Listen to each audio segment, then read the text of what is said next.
పోటీ చేసిన స్థానాలను కనుక మనం పరిశీలించినట్టయితే అక్కడ కూడా ముందంజలో ఉన్నట్టయితే మనకు స్పష్టంగా అర్థమవుతుంది. సో ఇప్పటి వరకు జరిగిన ఫలితాలలో మోదీ మళ్ళీ హ్యాట్రిక్ కొట్టే అవకాశాలు అయితే మనకి ఇక్కడ సుస్పష్టంగా కనిపిస్తున్నాయి. ఇక ఆంధ్రప్రదేశ్ శాసనసభ ఎన్నికల ఫలితాలను కనుక మనం గమనించినట్టయితే ఆంధ్రప్రదేశ్ లో అంటే ఎన్నికలు ఓటింగ్ సిస్టమ్ జరిగినప్పటి నుంచి స్టిల్ ఇప్పటి వరకు కూడా పోలీసుల భద్రతా చర్యలు కట్టుదిట్టం చేశారు. ఇక్కడ ఎన్నికల సంఘం కూడా తన విధులు ఖచ్చితంగా అంటే ఎటువంటి ఆటంకం కలగకుండా ప్రతి ఒక్క పటిష్టమైన చర్యలు తీసుకోవడం జరిగింది. అదేవిధంగా ఈసారి మాత్రం అంటే ఈ జూన్ 4న ఎన్నికల ఫలితాలు వెలువడయ్యే ఈ రోజు కోసం 90,000 మంది పోలీసులను నియమించడం జరిగింది కంప్లీట్ ఆంధ్ర రాష్ట్ర వ్యాప్తంగా.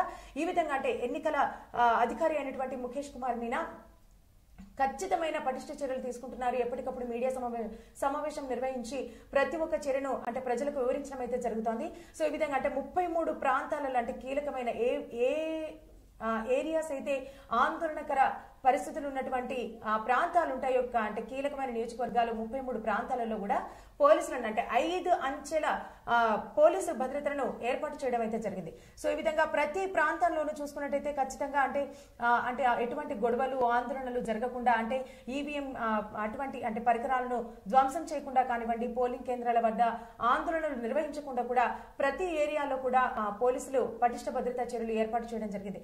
ఇక విజయవాడ పార్లమెంటు స్థానాన్ని మనం పరిశీలించినట్టయితే కేశినేని చిన్ని 17,000